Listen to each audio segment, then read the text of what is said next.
Jon Hurst, the director and producer, editor of When the Zombies Come, and also Alex Warner.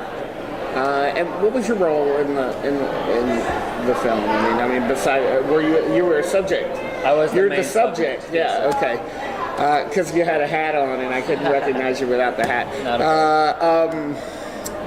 When the Zombies Come is a very, very inventive documentary that talks about the impending zombie apocalypse, but it also talks in a sideways way about the fascination with zombies that's currently, gripping the entire,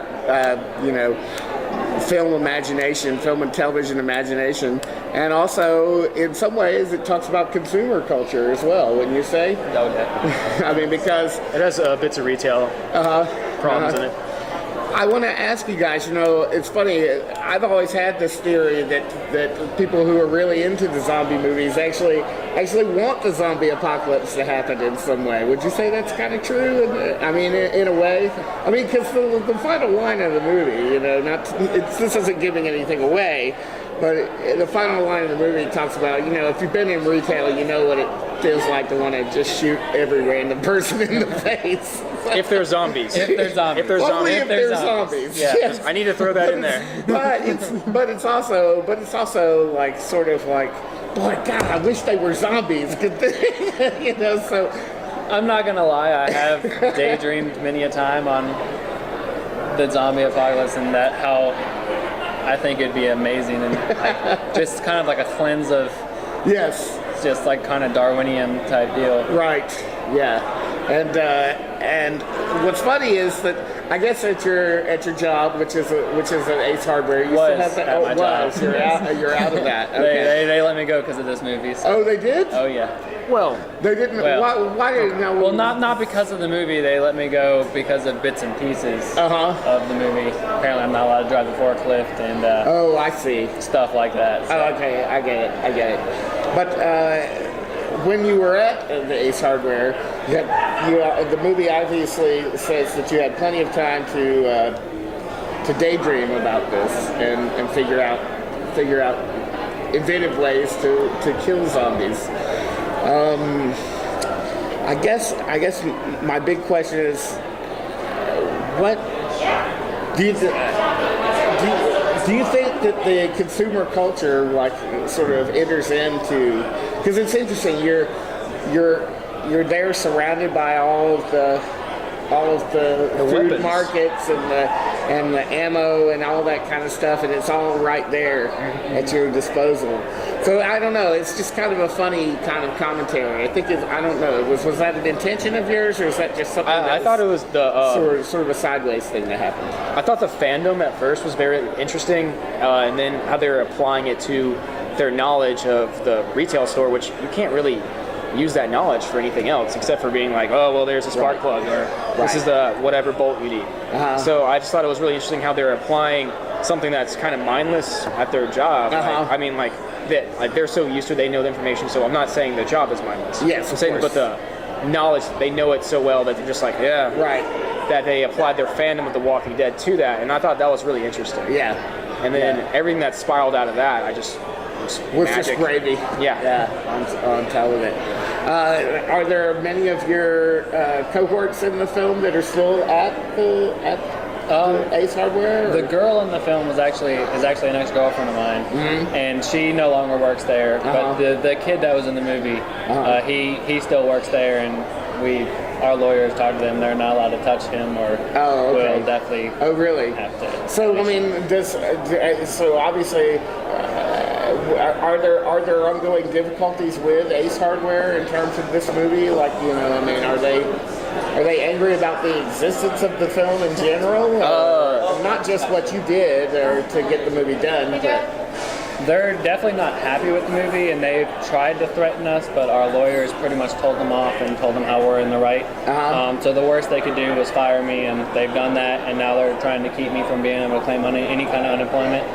So I actually have to go to an appeals hearing and present my case of why I kind of should deserve unemployment. Because you had that job for how long? I worked there 2.5, 3 years. Oh God, come on, Yeah. you gotta get in. And we filmed, the thing is, we filmed the movie, what, 2 years ago? Yeah, it shot in 2011. 2011, and they just fired me a month ago, so, like, it obviously... Did they have some kind of inkling that the movie was finished and about to hit the airwaves? I tweeted it to them when it happened. I was like, hey, here's a link. Oh, really? Have a nice day. Well, I mean, if you actually physically Google Ace Hardware and Zombie, you won't find our movie for a while because Ace Corporate actually produces their own zombie movies. Like, so it obviously shouldn't be an issue, but I think they just didn't like our movie and how popular it got. So. Oh, interesting. Yeah. So they do their own zombie movie as just sort of a way to, it's just sort of like a publicity Yeah, stunt, they have like kind of? other zombie movies where they're like just like, oh, come on down to the Ace Hardware. You can like, you know, zombies are protesting outside because you're making fences, or like, you can make fences at their store. And I was just like, wait, so that's okay. And then what I made was wrong. I'm like, It's just right. because they don't get a cut, right? And they're not you're going not to. going to get them being big to become a millionaire. No. This is just something that a short film. All you can do is really just get attention, and then Ace Hardware, Barbra Streisand all over this. So I mean, Right. thanks. Yeah. And the thing is, most Ace Hardwares are independently owned. Like the store I worked at is independently They're owned. franchise. But all the stores that have the zombie stuff, and even like a zombie survival section, are all corporately owned stores. Yeah, And so that's weird. corporate's coming down on us, but it's their own stores that they're. So it's kind of dumb. But It's just whatever. sort of a goofy symbolic thing that they're And doing. everyone we talk to just laughs and. Oh yeah, we met like many media lawyers at Sundance, which they like work for like Hollywood and all those places. So it was just like they're like, you're fine. So it was just like, all right. I mean, it was just the cease and desist I got was hilarious, and then our lawyer's response was also hilarious. Yeah, we did have one of the best lawyers. We luckily found him here in Atlanta, and he was just amazing about the whole thing. Just like one of the best copyright people you could ever talk to. Oh, that's amazing. Did you get him through the Georgia the lawyers for the arts? The lawyers for the arts? No, I called them the day that I got the cease and desist from Ace Hardware, but they didn't pick up their phone. It was like they were having like a 3-day weekend or something, and I was like, okay. So we had to get this guy, but So he's great. when you shot the movie, did you do it sort of guerrilla style in that way? I mean, obviously The you camera's didn't- shaking for a reason.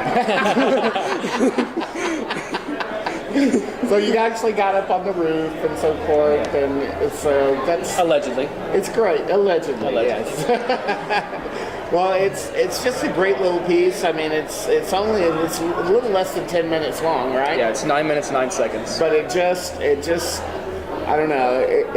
I thought it really livened up the block of movies today, and that in the Guidestones film that we saw, I thought the Guidestones movie was really good.